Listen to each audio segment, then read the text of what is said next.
presten atención a la foto que nos sucedió ayer.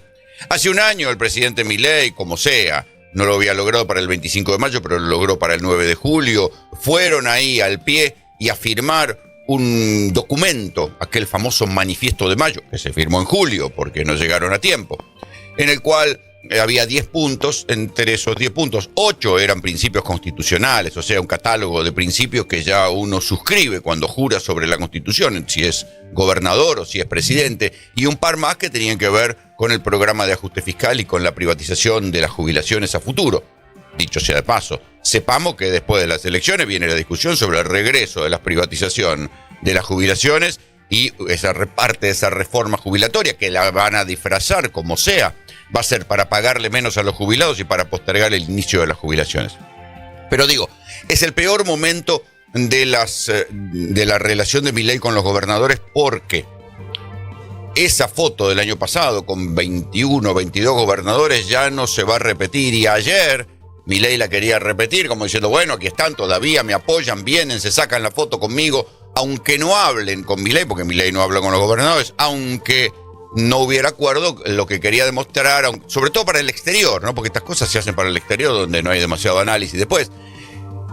Y los gobernadores no aparecieron, en todo caso los que habían confirmado su presencia eran apenas 4. ¿Y qué pasó? El presidente Milei, utilizando una mentira como excusa, diciendo, bueno, la niebla no me permite viajar a Tucumán, suspendió el acto. Y la verdad, ahora que todo se sabe, ya desde ayer se sabía que los vuelos por la niebla solamente tienen problemas para aterrizar, no para despegar. Entonces el vuelo del presidente Javier Milei, que además son aviones de última generación, podría haber despegado perfectamente. No despegó. No quisieron, no viajaron. Utilizaron la excusa de la niebla para no admitir el papelón de que los gobernadores no querían ir al acto del 9 de julio, porque en todo caso iban a ir solamente 4. Jaldo, que era el anfitrión, Jalil, que era vecino, el gobernador de Jujuy, y poco más habían confirmado la asistencia. Entonces Milei levantó el acto. ¿Por qué les digo que se den el peor momento de la relación con los gobernadores? Porque a partir de lo de vialidad, los gobernadores ya venían discutiéndole al presidente diciendo, bueno, ¿quién va a hacer el mantenimiento de la ruta? La gente se está matando en nuestras provincias. Cuando digo matando es literalmente matando, ¿eh? El senador Leavi de Salta presentó una querella penal por 23 muertes ya al comienzo del año en las rutas de Salta por falta de mantenimiento.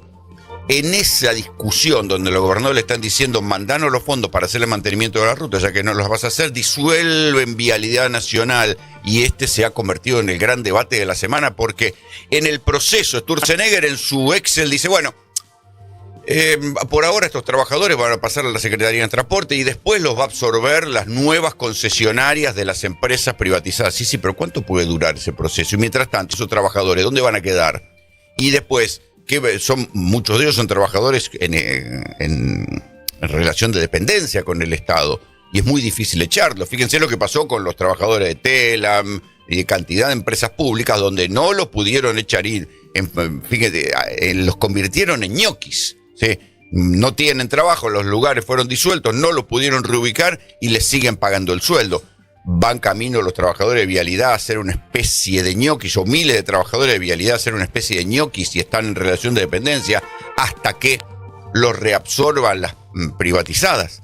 Y con el otro dato, la tecnología hoy permite cobrar peaje cada 10 metros, porque ponen 10 metros es una exageración, pero permiten crear unos arcos lectores de patente donde te van a poder cobrar peaje a cada rato, con lo cual prepárense, porque viajar en las autopistas, una vez que estén privatizadas, va a ser carísimo.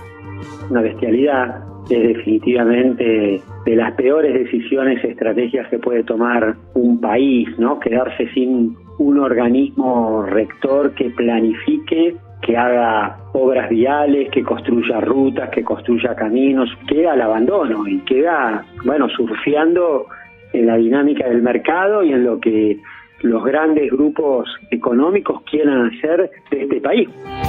Quien habla es Gabriel Catopodi, fue ministro de Obras Públicas en la gestión de Alberto Fernández, ahora lo es en provincia de Buenos Aires. Catopodi está diciendo algo de sentido común, porque es fácil privatizar aquellas rutas que tienen mucho tráfico, donde andan muchos camiones, las que estén en sectores mineros, en sectores petroleros, en sectores de gas, en sectores de granos. Pero ¿y las otras?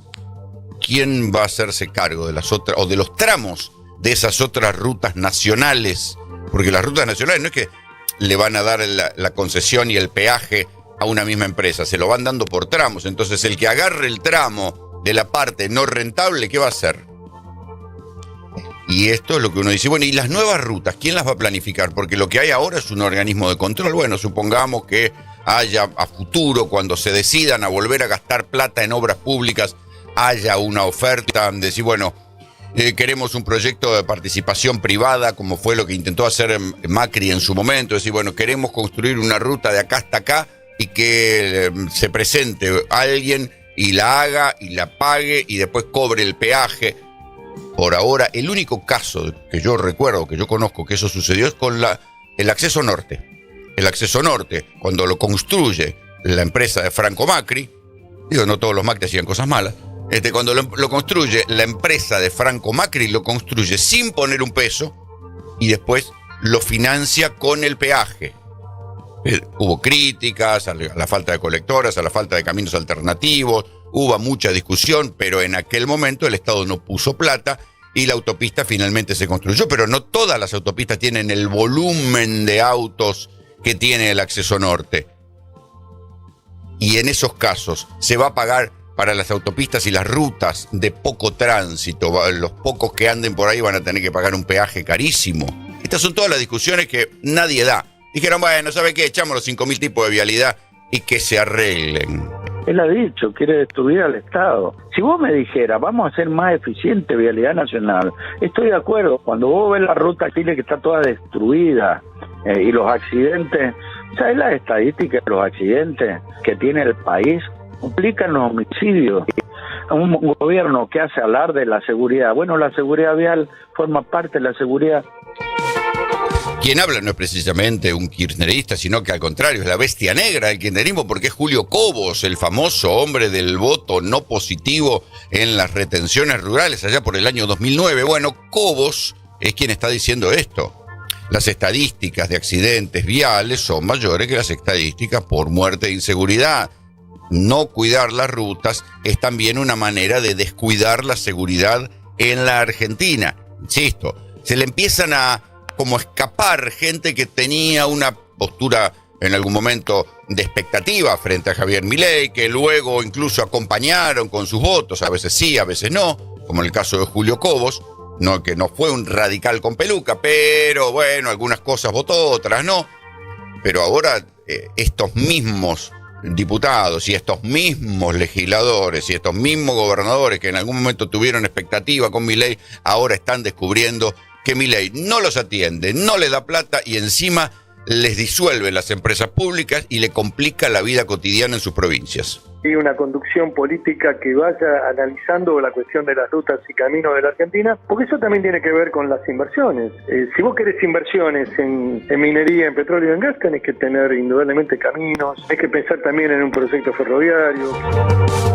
Otro a quien no se puede acusar precisamente de kirchnerista es Miguel Ángel Pichetto, el hombre que fue candidato a vicepresidente con Mauricio Macri, que está diciendo, muchachos, no se puede no tener a alguien que piense las rutas y los ferrocarriles.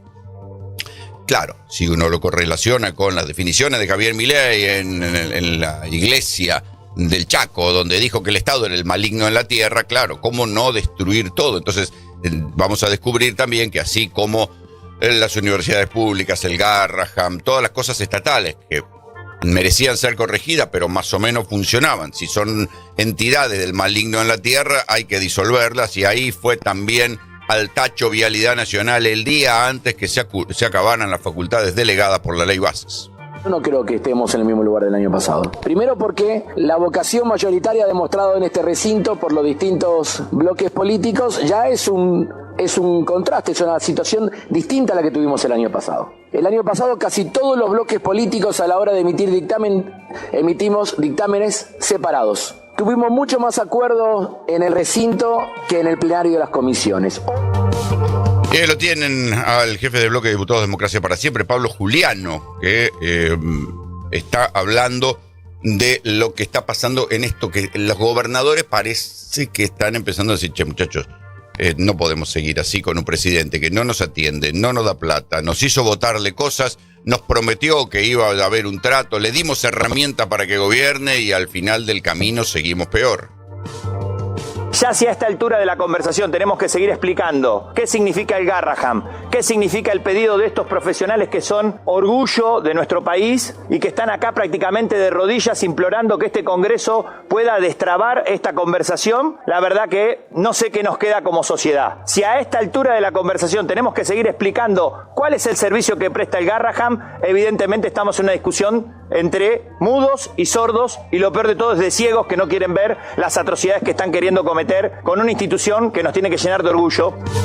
Aclaración, quien hablaba antes era Germán Martínez, jefe del bloque de diputados de Unión por la Patria, diciendo esto de que los proyectos de ley empiezan a unificarse, producto de que los gobernadores están bastante inquietos con la deriva tacaña del presidente Javier Milei. Ya no digamos deriva autoritaria, esas son las otras cosas que uno discute en función de lo que sucede con los insultos a los periodistas o con el maltrato a economistas y con la represión en las calles. Eso es la deriva autoritaria. Lo que hay para los gobernadores es una deriva tacaña, que no les quiere repartir la plata de la coparticipación y la plata de los impuestos, que deberían ser para mantener rutas, como es el de los combustibles líquidos, se la queda. A todo esto, el Senado quiere tratar en comisiones el jueves, quiere que se trate algunos proyectos que tienen que ver con las leyes de discapacidad, de emergencia jubilatoria, y quieren meter también sobre tablas la discusión del impuesto a los combustibles líquidos y la discusión de la plata de los ATN, que es otra manera de distribuir